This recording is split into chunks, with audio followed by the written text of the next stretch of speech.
Hi అందరికీ అందరికీ happy Karthika Pournami.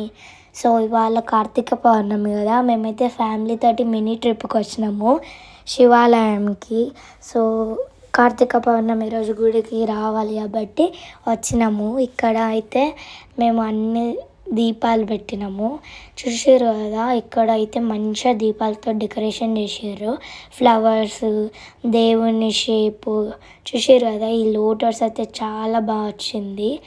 And మేమైతే దీపాలు పెట్టేసినాము. కార్తీక మాసం రోజు దీపాలు పెట్టాలి అంటారు కదా, సో మేమైతే దీపాలు పెట్టేసినాము. అండ్ క్రాకర్స్ కూడా కాల్చినాము నైట్. ఈ కార్తీక మాసం అయితే చాలా మంచిగా అయింది మాది. నైట్ ఫ్యామిలీ అందరం కలిసి క్రాకర్స్ పేల్చినాము. చూసారు కదా, మొత్తం లైట్స్ తోటి చాలా బాగా అనిపించింది నైట్. అండ్ ఇదైతే చాలా స్పెషల్ అండ్ మేము చాలా ఎంజాయ్ చేసినాము. చూసారు కదా, వీళ్ళందరూ మా ఫ్యామిలీ.